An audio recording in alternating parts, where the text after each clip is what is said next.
नमस्कार दोस्तों, मैं अर्जुन आपका स्वागत करता हूँ स्टे बाय अर्जुन के यूट्यूब चैनल में। तो दोस्तों, आज की हमारी क्लास है वैदिक साहित्य के बारे में जो है दोस्तों, वैदिक सभ्यता के बारे में जो है दोस्तों, आज की हमारी तीसरी क्लास है। तो दोस्तों, वीडियो को अंत तक जरूर देखें ना, ताकि सभी क्वेश्चन जो है आपको आसानी से याद हो जाए। साथ ही दोस्तों, अगर आप हमारे चैनल पर पहली बार आएँ तो हमारे चैनल को भी सब्सक्राइब कर लीजिएगा, साथ ही बेल आइकन को प्रेस कर लीजिएगा, ताकि हमारे आने वाले वीडियो का नोटिफिकेशन जो है आप तक पहुँचता रहे। तो चलिए दोस्तों, वीडियो को स्टार्ट करते हैं।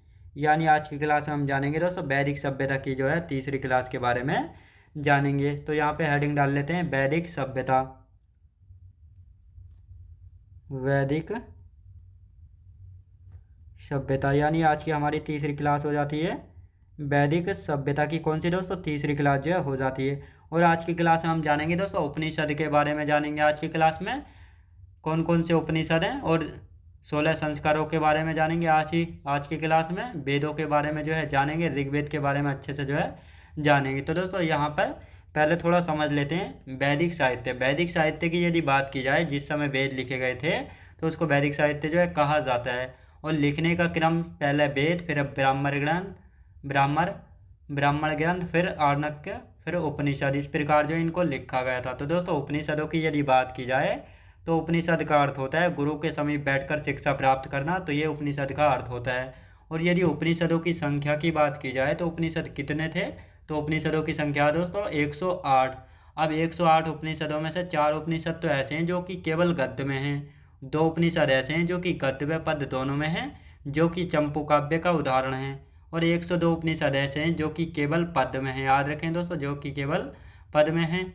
4 उपनिषद कौन कौन से हैं जो कि केवल गद्य में हैं? तो कठोपनिषद, जहाँ से जो है यम नचिकेता संवाद को लिया गया। ये कई बार पूछा गया है, यम नचिकेता संवाद कहाँ से लिया गया है? तो कठोपनिषद से जो है लिया गया। इस उपनिषद और श्वेतांबर उपनिषद व मैत्रेयी उपनिषद, तो ये चारों उपनिषद जो है गद्य में है। याद रखेंगे। तो आप दोस्तों यहाँ पे लिखना स्टार्ट करते हैं, एक एक पॉइंट करके यहाँ पे आप लिखेंगे वैदिक साहित्य। वैदिक वैदि यानी वेद साहित्य या वैदिक साहित्य, बात एक ही है। तो यहाँ पर दोस्तों वैदिक साहित्य की यदि बात की जाए तो वैदिक साहित्य की यदि बात की जाए यानी जिस समय वेद लिखे गए थे, समय जिस समय वेद लिखे गए जिस समय वेद लिखे गए थे। अब बात आती है लिखने का क्रम। लिखने के क्रम की यदि बात की जाए तो पहले वेद लिखे गए थे। पहले दोस्तों वेद, फिर ब्राह्मण ग्रंथ, फिर आर्णक। उसके बाद दोस्तों क्या लिखे गए थे? उसके बाद लिखे गए थे उपनिषद। तो आज की क्लास में दोस्तों उपनिषद से पढ़ना स्टार्ट करेंगे। उपनिषद। अब यहाँ पर दोस्तों हेडिंग डाल लेते हैं उपनिषदों के बारे में। उपनिषद के बारे में जो है आज की क्लास में जो है पढ़ने वाले हैं। तो यहाँ पर हमने हेडिंग डाल ली है उपनिषद। तो दोस्तों पहले थोड़ा उपनिषद के बारे में समझेंगे, उपनिषद का अर्थ क्या है। तो उपनिषद के अर्थ की यदि बात की जाए तो लिखना स्टार्ट करते हैं। उपनिषद का अर्थ क्या है? गुरु के समीप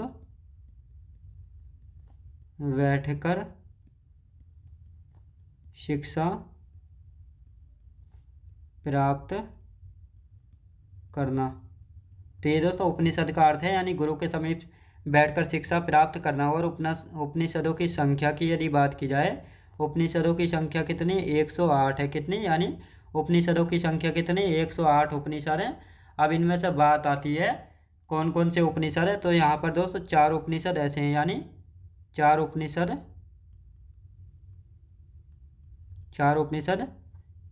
केवल गद्य में हैं। याद रखें दोस्तों, 4 उपनिषद जो है केवल गद्य में है। अब बात आती है 2 उपनिषद जो हैं गद्य व पद्य दोनों में हैं। यानी 2 उपनिषद ऐसे हैं जो कि गद्य व पद्य दोनों में हैं, जो कि चंपू काव्य का उदाहरण है। काव्य का उदाहरण है। यानी कोई भी चीज़ दोस्तों जो कि गद्य व पद्य दोनों में लिखी जाती है तो वह चंपू काव्य का उदाहरण होती है। याद रखें दोस्तों, चंपू काव्य यानी जो कि गद्य व पद्य दोनों में लिखी जाती है। अब यहाँ पर बात करते हैं 102 उपनिषदों की। यानी 102 उपनिषद, 102 उपनिषद जो है केवल पद्य में है। 102 उपनिषद केवल पद्य में है। काय में दोस्तों? केवल पद्य में है। 102 उपनिषद याद रखेंगे दोस्तों, पद्य में हैं। अब यहाँ पर सबसे पहले देख लेते हैं 4 उपनिषद कौन कौन से हैं जो कि केवल गद्य में हैं। तो इनको लिखेंगे 4 उपनिषद, 4 उपनिषद जो कि केवल गद्य में हैं। तो कौन कौन से हैं? तो यदि पहले की बात की जाए तो पहला है दोस्तों कठोपनिषद। कठोपनिषद, कठोपनिषद से दोस्तों यम नचिकेता संवाद जो है लिया गया है। यम नचिकेता संवाद जो है लिया गया है। और यदि दूसरे की बात की जाए तो ईश उपनिषद है। ईश उपनिषद। और यदि तीसरे की बात की जाए तो श्वेतांबर उपनिषद। श्वेतांबर उपनिषद। और यदि बात करते हैं चौथे उपनिषद की, कौन सा? मैत्रेयणी उपनिषद। मैत्रेयणी उपनिषद। तो ये चारों उपनिषद कैसे हैं? तो ये चारों उपनिषद जो है केवल गद्य में है। याद रखें दोस्तों, केवल गद्य में है। अब यहाँ पर बात आती है 2 उपनिषद जो कि पद्य में हैं। तो इनको भी जो है लिख लेते हैं। 2 उपनिषद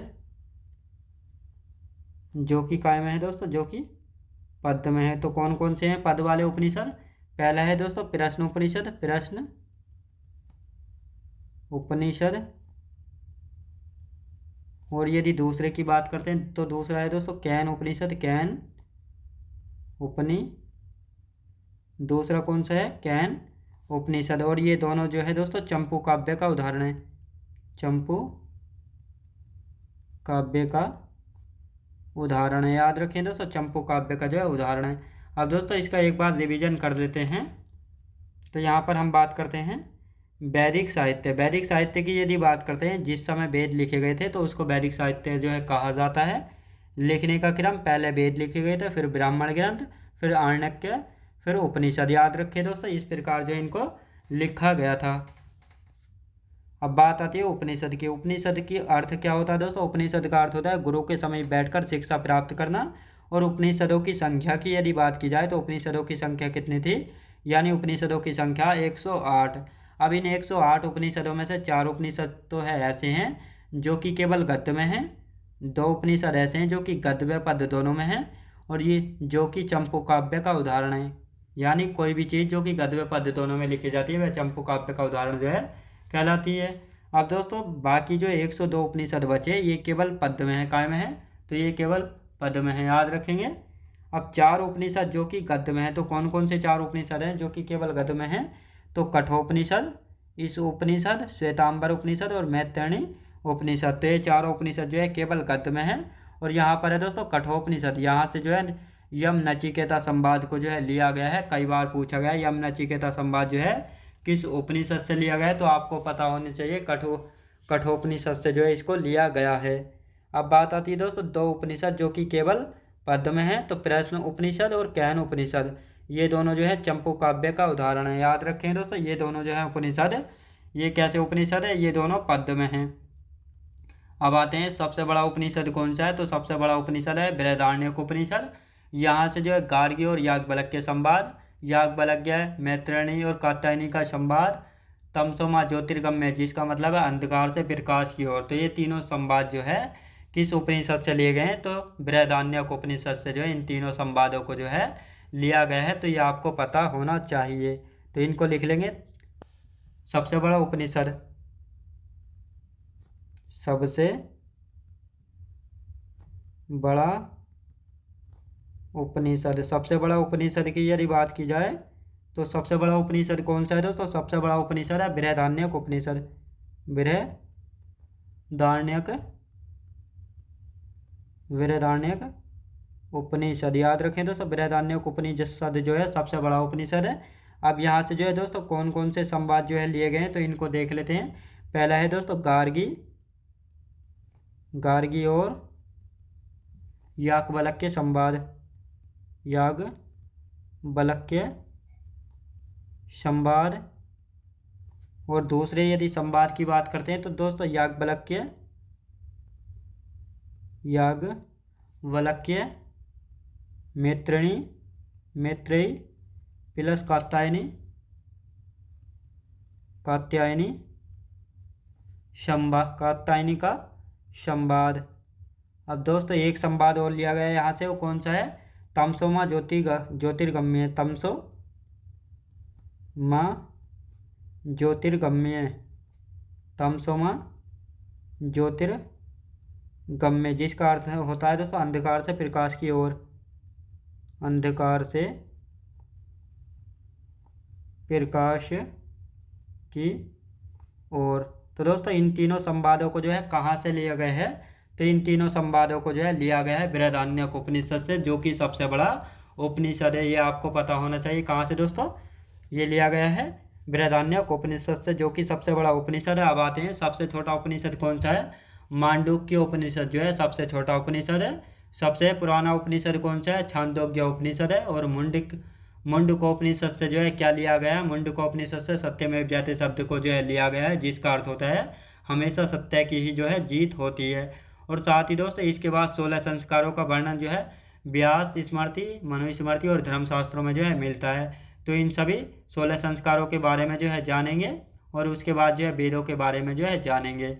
तो यहाँ पर लिखना स्टार्ट करते हैं। सबसे छोटा उपनिषद कौन सा है? यानी सबसे बड़ा देख लिया बृहदारण्यक उपनिषद। अब देखते हैं दोस्तों सबसे छोटा उपनिषद। सबसे छोटा उपनिषद, सबसे छोटे उपनिषद की यदि बात की जाए तो कौन सा है? मांडुक्य उपनिषद, मांडुक्य, मांडुक्य उपनिषद याद रखें दोस्तों, मांडुक्य उपनिषद।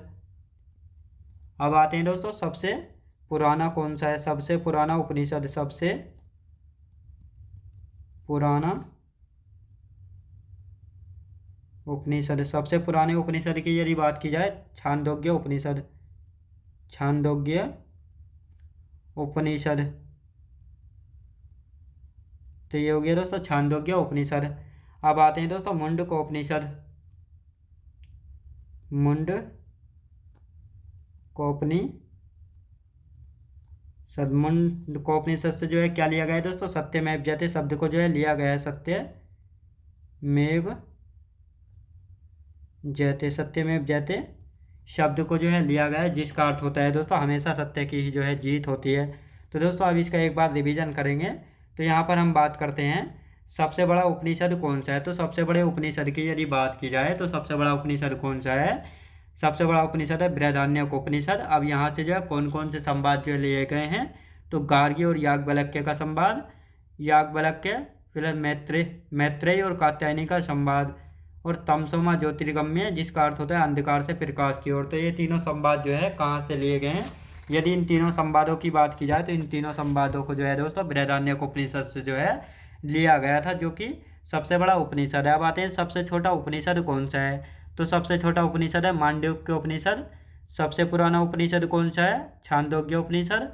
और मुंडकोपनिषद से जो है क्या लिया गया है? सत्यमेव जयते शब्द को जो है लिया गया है, जिसका अर्थ होता है दोस्तों हमेशा सत्य की जो है जीत होती है। अब आते हैं 16 संस्कारों का वर्णन जो है व्यास स्मृति, मनुस्मृति और धर्मशास्त्रों में मिलता है, जिसका अर्थ है दोस्तों गर्भाधान संस्कार, पुंसवन संस्कार, सीमांतोन्नयन संस्कार, जात कर्म संस्कार, नामकरण संस्कार, निष्क्रमण संस्कार, अन्न प्रशासन संस्कार, चूर्णाकर्म संस्कार, विद्या आरंभ संस्कार, कर्ण भेदन संस्कार, यज्ञोपवीत संस्कार, वेद आरंभ संस्कार, केशांत संस्कार, समावर्तन संस्कार और विवाह संस्कार, और 16वां है दोस्तों अंत्येष्टि संस्कार। तो इन 16 संस्कारों के बारे में जो है बात करेंगे। तो इनको भी जो है यहाँ से लिख लेते हैं। पूछा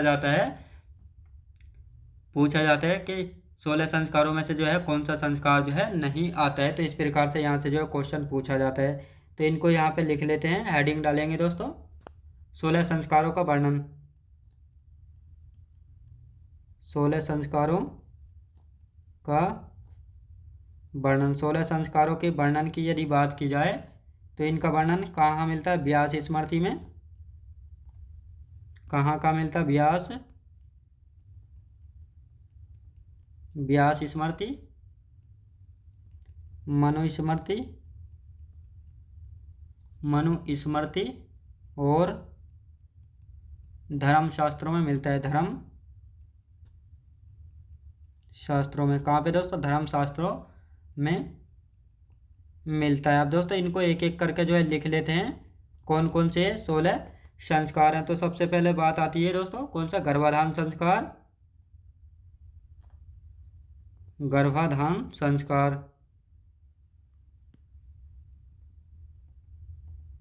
गर्भाधान संस्कार। और यदि बात की जाए तो दूसरा संस्कार कौन सा है? दूसरे की बात करते हैं, पुंसवन संस्कार। पुंसवन संस्कार हो जाता है। और यदि दोस्तों तीसरे संस्कार की बात की जाए तो तीसरा संस्कार कौन सा है? तीसरा संस्कार हो जाता है दोस्तों सीमंतोन्नयन संस्कार। सीमंतोन्नयन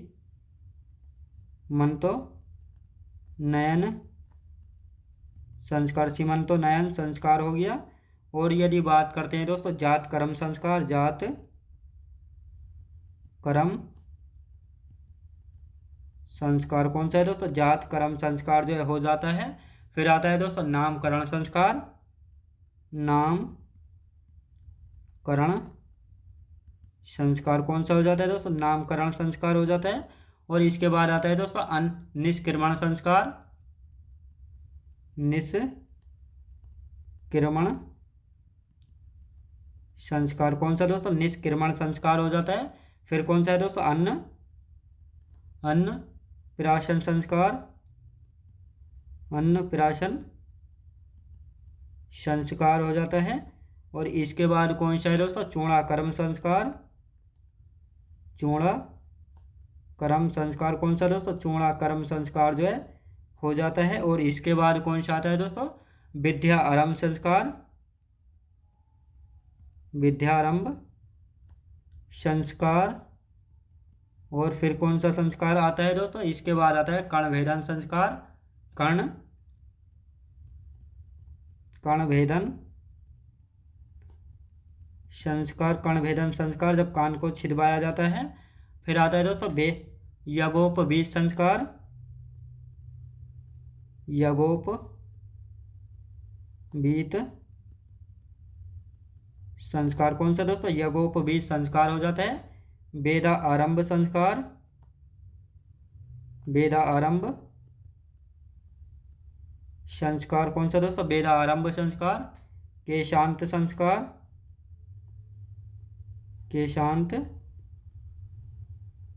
संस्कार कौन सा दोस्तों? केशांत संस्कार हो जाता है। केशांत संस्कार। समावर्तन संस्कार। समावर्तन संस्कार कौन सा दोस्तों? समावर्तन संस्कार जो है हो जाता है।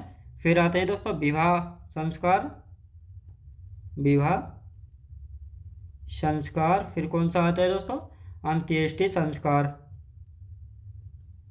अंत्येष्टि संस्कार। तो ये 16 संस्कार है। कौन कौन से देख लेते हैं ना। तो यहाँ पर हम बात करते हैं 16 संस्कारों का वर्णन जो है व्यास स्मृति, मनुस्मृति और धर्मशास्त्रों में जो है मिलता है।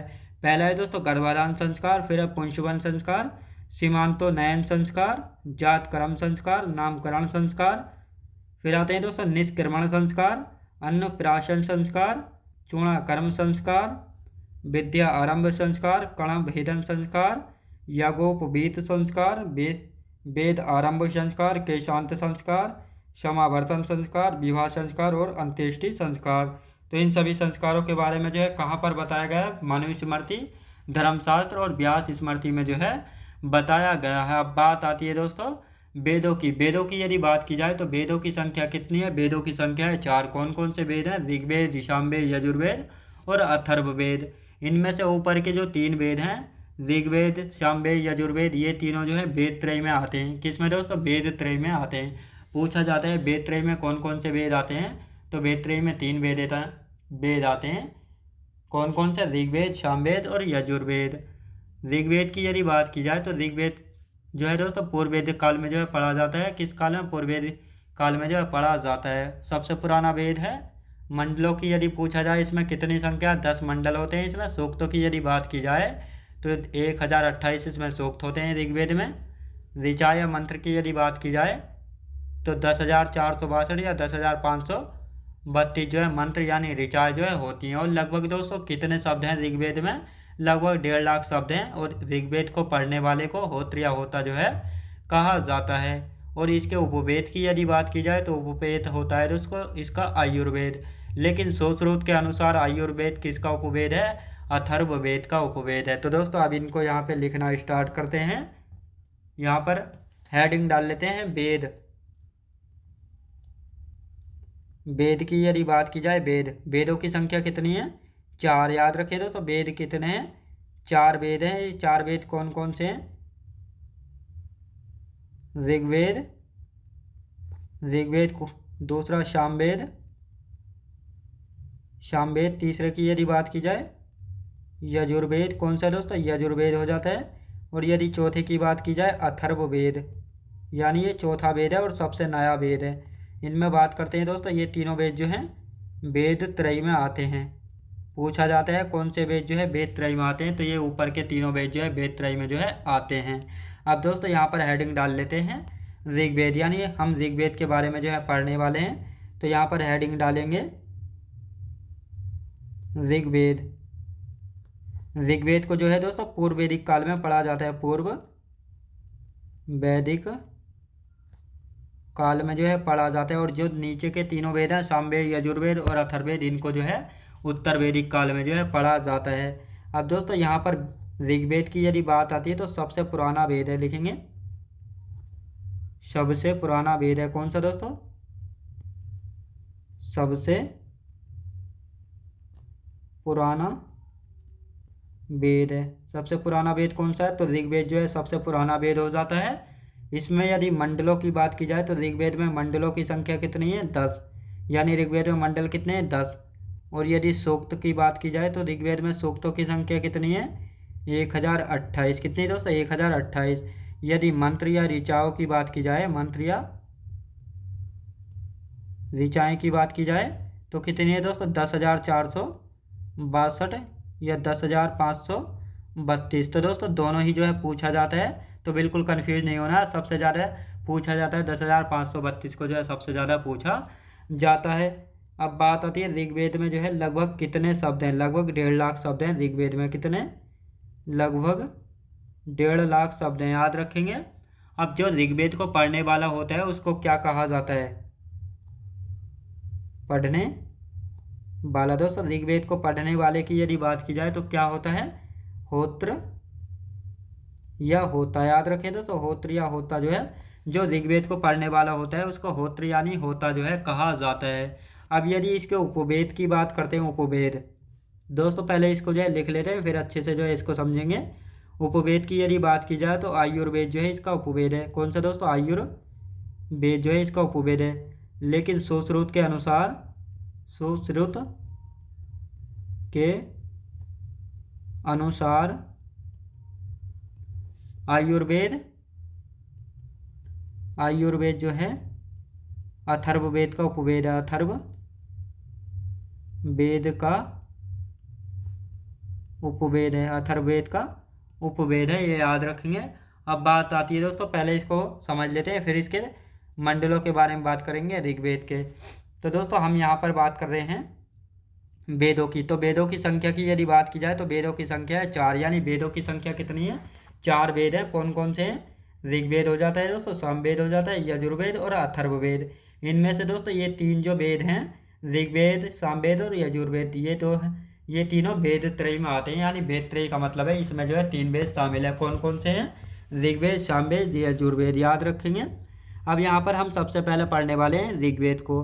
तो ऋग्वेद को जो है दोस्तों पूर्व वैदिक काल में जो है पढ़ा जाता है। और बाकी के जो तीनों वेद हैं, सामवेद, यजुर्वेद और अथर्ववेद, इनको जो है उत्तर वैदिक काल में जो है पढ़ेंगे, जिसका समय जो है 1000 BC से लेकर 600 BC तक जो है रहता है उत्तर वैदिक काल का समय। अब यहाँ पर बात आती है सबसे पुराना वेद कौन सा है, तो ऋग्वेद जो है सबसे पुराना वेद है, जिसकी शुरुआत जो है दोस्तों पूर्व वैदिक काल में शुरुआत हुई थी। लेकिन ये कंप्लीट यानी पूरा कब हुआ था, उत्तर वैदिक काल तक जो है पूरा हुआ था। और इसमें मंडलों की यदि बात की जाए तो मंडलों की संख्या है 10। सूक्तों की यदि बात की जाए तो 1028 जो है इसमें सूक्त है। मंत्र या ऋचाओं की यदि बात की जाए तो 10,462 या 10,532 जो है इसमें ऋचाएँ हैं। तो दोस्तों कहीं पर 400 यानी 10,462 होता है और कहीं पर 10,532, तो सबसे ज़्यादा जो है ये मिलता है 10,532, तो इसको जो है आप सबसे ज़्यादा मानेंगे।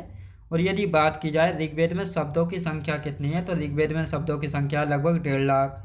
जो ऋग्वेद को पढ़ने वाला होता है उसको क्या कहा जाता है, उसको होत्र यानी होता जो है कहा जाता है। अब ऋग्वेद का उपवेद, तो दोस्तों ऋग्वेद जो है बहुत ही कठिन भाषा में जो है लिखे गए थे, उनको जो है सरल भाषा में, जो उनका सरल भाषा में दूसरा रूप लिखा गया तो उसी को जो है उपवेद जो है कहा जाता है। तो ऋग्वेद का उपवेद क्या था दोस्तों, आयुर्वेद था। क्या था, आयुर्वेद था।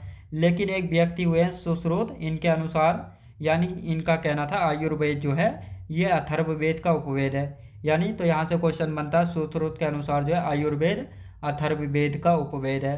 अगर सुश्रुत के अनुसार पूछा जाए आयुर्वेद किसका उपवेद है तो अथर्ववेद का, लेकिन सुश्रुत के अनुसार नहीं पूछा जाता है तो आपका राइट आंसर होना चाहिए कि आयुर्वेद जो है किसका उपवेद है, ऋग्वेद का उपवेद है। अब आते हैं दोस्तों ऋग्वेद के मंडल, तो 2-3 मंडल देख लेते हैं। तो सबसे पहले देखते हैं ऋग्वेद के तीसरे मंडल। तो ऋग्वेद के तीसरे मंडल की यदि बात करते हैं तो इसमें दोस्तों गायत्री मंत्र के बारे में बताया गया, और गायत्री मंत्र जो है किसको समर्पित है, सूर्य देवता को समर्पित है। गायत्री मंत्र की रचना किसने की थी, ऋषि विश्वामित्र के द्वारा जो है इसकी रचना की गई थी। ऋग्वेद के चौथे मंडल की यदि बात की जाए तो इसमें कृषि यानी एग्रीकल्चर के बारे में बताया गया है, और साथ ही ऋग्वेद के चौथे मंडल से जो है पृथ्वीबेन्यू पुरुष के बारे में पता चलता है, जो कि भारत का पहला कृषि इंजीनियर था। तो दोस्तों इनको भी जो है यहाँ पे लिख लेते हैं। ऋग्वेद का तीसरा मंडल, तीसरे मंडल की यदि बात की जाए तो गायत्री मंत्र के बारे में जो है बताया गया है, किसको समर्पित है, सूर्य देवता को समर्पित है। याद रखें दोस्तों, यानी जो ये गायत्री मंत्र है किसको समर्पित है, सूर्य देवता को समर्पित है। अब यदि रचना की बात की जाए, गायत्री मंत्र की रचना की तो ऋषि विश्वामित्र जी के द्वारा, ऋषि विश्वामित्र के द्वारा जो है इसकी रचना की गई थी गायत्री मंत्र की। अब यहाँ पर बात आती है चौथे मंडल की।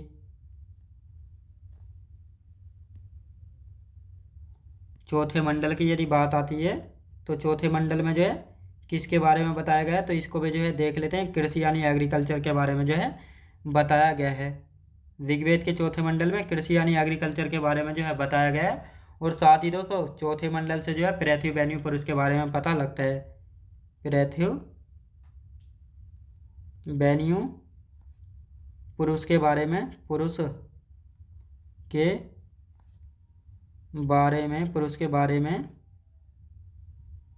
पुरुष के बारे में पता चलता है। किसके बारे में, पुरुष के बारे में, पृथ्वीबेन्यू पुरुष के बारे में जो है पता लगता है। और ये पृथ्वीबेन्यू पुरुष था कौन, भारत का पहला कृषि इंजीनियर था। भारत का पहला कृषि इंजीनियर था। भारत का कौन था, भारत का पहला कृषि इंजीनियर था। याद रखें दोस्तों, इंजीनियर था। अभी इसका दोस्तों यहाँ पे रिवीजन कर लेते हैं। तो दोस्तों यहाँ पर बात आती है ऋग्वेद के तीसरे मंडल की। तो ऋग्वेद के तीसरे मंडल में जो है गायत्री मंत्र की जो है चर्चा की गई, और ये गायत्री मंत्र जो है सूर्य देवता को समर्पित है। गायत्री मंत्र की रचना की यदि बात की जाए तो ऋषि विश्वामित्र जी के द्वारा जो है इसकी रचना की गई थी। ऋग्वेद के चौथे मंडल की बात की जाए तो इसमें कृषि यानी एग्रीकल्चर के बारे में जो है चर्चा की गई है, और साथ ही ऋग्वेद के चौथे मंडल से जो है पृथ्वीबेन्यू पुरुष के बारे में जो है पता लगता है। और ये पृथ्वीबेन्यू पुरुष था कौन, भारत का पहला कृषि इंजीनियर था। कौन था दोस्तों, भारत का जो है पहला कृषि इंजीनियर था। तो दोस्तों अब इससे आगे के जो मंडल हैं उनको हम कल की क्लास में जो है करेंगे। तो दोस्तों मैं उम्मीद करता हूँ आपको वीडियो क्वालिटी, कंटेंट वगैरह सभी कुछ आपको पसंद आया होगा। पसंद आया तो लाइक शेयर और सब्सक्राइब करना बिल्कुल भी ना भूलें। साथ ही दोस्तों अगर आप हमारे चैनल पर पहली बार आएँ तो हमारे चैनल को भी सब्सक्राइब कर लीजिएगा, साथ ही बेल आइकन को प्रेस कर लीजिएगा, ताकि हमारे आने वाले वीडियो का नोटिफिकेशन जो है आप तक पहुँचता रहे। तो चलिए दोस्तों मिलते हैं नेक्स्ट वीडियोज़ में।